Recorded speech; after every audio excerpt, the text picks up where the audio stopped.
दिल्ली के बुराड़ी ग्राउंड का नज़ारा हम आपको दिखा रहे हैं। यहाँ पर जो दिल्ली सरकार ने टेंट लगवाए थे, आज दिल्ली सरकार उनको उखाड़ रही है। हम आपको बताते चलें, जो अन्नदाताओं के लिए टेंट दिल्ली सरकार की तरफ से लगे थे, वही टेंट खाली पड़े हुए हैं। तो दिल्ली सरकार ने उन टेंटों को उखड़वाना भी शुरू कर दिया है, क्योंकि एक दिन का खर्च ग्राउंड में लगे टेंट का बजट लगभग 50 लाख से ऊपर का है। इस वजह से इन टेंटों को उखड़वाया जा रहा है। हम आपको बताते चलें, ये आप देख सकते हैं वीडियो में भी कि किस तरीके से इन टेंटों को उखड़वाया जा रहा है, क्योंकि ये टेंट यहाँ खाली पड़े हुए हैं, क्योंकि किसान यहाँ कुछ ही मात्रा में हैं। बाकी किसान सब सारे के सारे चारों तरफ के बॉर्डरों की सीमाओं पे खड़े हुए हैं, चाहे वो गाजीपुर बॉर्डर हो, चाहे वो गुड़गांव बॉर्डर हो, चाहे वो कुंडली बॉर्डर हो। जिस तरीके के बॉर्डर हैं उन पर किसान रुके हुए हैं। यहाँ किसान आपको नज़र नहीं आ रहे हैं, यहाँ चुनिंदा ही किसान पहुँच पाए हैं। इस वजह से दिल्ली सरकार इन टेंटों को उखड़वा रही है। ये एक बड़ी खबर है जो निकल कर आ रही है कि दिल्ली सरकार ने पहले अपना बजट के हिसाब से इन टेंटों को लगवाया, और अब अभी अन्नदाताओं का प्रोटेस्ट ख़त्म भी नहीं हुआ तो इन्हें उखड़वाना भी शुरू कर दिया। वहीं हम किसानों से भी बात करेंगे। यहाँ पर कुछ किसान हैं जो अपना खाना बनाने की प्रक्रिया जारी रखे हुए हैं, लेकिन जो इतना बड़े पंडाल लगाए गए थे उनको उखाड़ दिया गया है। दिल्ली से इस वक्त की ये बड़ी खबर है कि जो किसानों के लिए टेंट लगवाए गए थे बुराड़ी ग्राउंड में, जो निरंकारी ग्राउंड है, उनको उखाड़ दिया गया है। यहाँ बुराड़ी ग्राउंड से हम आपको सीधी खबरें दिखा रहे हैं। यहाँ पर जो किसान रुके हुए हैं वो अपना खाना बना रहे हैं, खाना तैयार कर रहे हैं, और यहाँ ज़्यादा मात्रा में किसान नहीं पहुँचे हैं। अब ये देखना होगा क्या इससे दिल्ली सरकार का नज़रिया क्या है, क्यों आखिरकार लगाए और क्यों उनको उखाड़ा जा रहा है। देखिए इस रिपोर्ट में।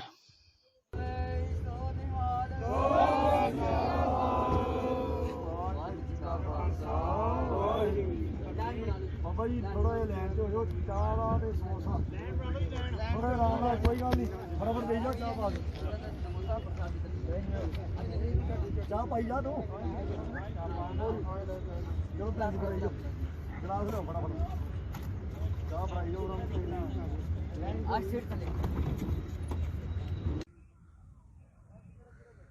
नमस्कार, आप देख रहे हैं रफ्तार न्यूज, सबसे तेज सबसे आगे।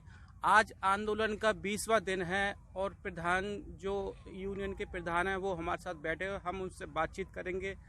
क्या कुछ किसान लोग के बारे में केंद्र सरकार क्यों नहीं मान रही, क्यों उनकी मांगों को नहीं मान रही? देखिए, मानेगी ये पहली सरकार देखिए जो इतना लोगों को, किसानों को खराब करने पर तुली हुई है। और जो चीज़ हम मांगते नहीं है, हमें नहीं चाहिए, संघर्ष होता है चीज़ पाने के लिए। तो पहला संघर्ष मैंने देखा है कि वो चीज़ जो देती है सरकार हमें बोलते हैं नहीं चाहिए। क्यों? कुछ लोगों के लिए, कुछ घरानों के लिए, कॉर्पोरेट घरानों के लिए, अंबानी अडानी के लिए सभी देश को बेचना चाहता है, सभी किसानी को बेचना चाहता है। तो मानेगी संघर्ष और तेज हो रहा है, पीछे से और लोग आ रहे हैं, और पक्का मन है हमारे जो सभी लोगों का, सभी किसानों का पक्के डेरे लाए हुए हैं। यहाँ वहाँ तक ठहरेंगे जब तक एक कानून रद्द नहीं हो जाते, तो संघर्ष चलेगा, तेज चलेगा और तेज चलेगा। केंद्र सरकार, मोदी सरकार को क्या कहना चाहोगे, क्या आगे कुछ आपकी रणनीति रहेगी? आज 20 दिन हो गए लगातार धरना प्रदर्शन करते हुए, और हम देख रहे हैं कि बुराड़ी ग्राउंड में जो लगातार डटे हुए हैं किसान लोग। देखिए, जो सरकार होती है एक तरह से लोगों का माई बाप होती है, उसने सभी लोगों को देखना होता है, उसको सुनना होता है, उसको हल करना होता है।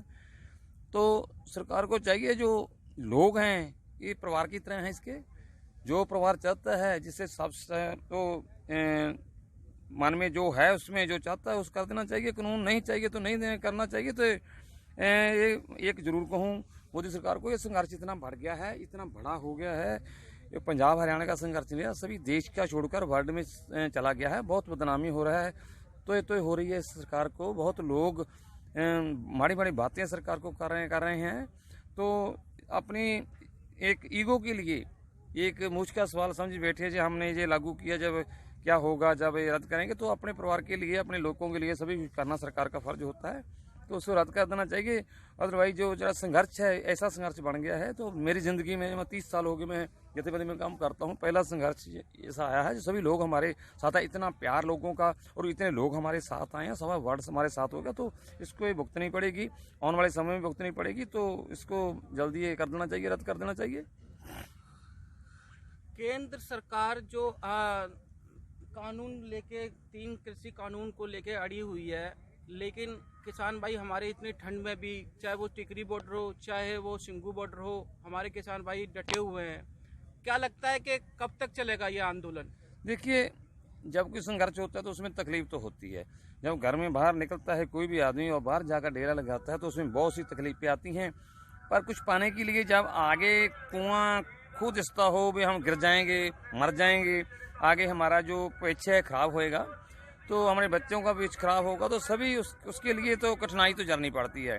क्योंकि अब तो 1 महीना 2 महीना 4 महीने की कठिनाई है, फिर तो सदियों की बात हो जाती है, फिर तो आगे जो है समय बन जाता है, फिर तो हम मजदूर बन जाएंगे, जो हमारी ज़मीन चली जाएगी। तो उसको देखते हुए सभी जो कठिनाइयाँ हैं झेलनी पड़ती है। हमारे जो बुजुर्ग हैं, इसका इतिहास भी ऐसा रहा है, इसने भी ऐसे ही संघर्ष करके और जीत प्राप्त की है, तो हम भी करेंगे। क्या हम ये मान लें कि कृषि कानून जो 3 कानून केंद्र सरकार ने लागू करे हैं, लगातार किसानों को, भाइयों का प्रदर्शन चल रहा है और वो जब तक चलता रहेगा कि जब तक कि केंद्र सरकार कृषि कानून की 3 जो कानून पास किए हैं वो नहीं माने? देखिए, तुम देख ही लिया है, कोई जाने का किसी मन में ऐसा तो है नहीं। किसी किसान से बात करूंगे तो कोई एक किसान भी ये नहीं कहेगा हम जाएंगे तो पक्का अड्डा, हमने तो घर बना लिया है।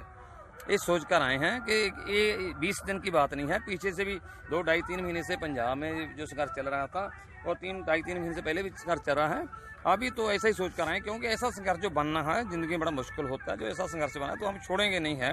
अब तो हमारा समाज हमारे साथ है, सब समाज है, तो हमारा हौसला और बढ़ता है और जाएंगे नहीं। हम तो पक्के घर हैं, जहाँ से जब तक हो नहीं जाता, जो ठंड हो चाहे सर्दी हो चाहे बारिश हो कुछ भी हो, यहाँ पर ही जाएंगे। देखा कि लगातार हम किसानों से बात कर रहे हैं, उन्होंने साफ तौर पे क्या है, ठंडी हो बरसात हो या कुछ भी हो, जब तक उनकी मांगे नहीं मानी जाएगी वो यहाँ से डट हिलने वाले नहीं है। रफ्तार न्यूज़, दिल्ली।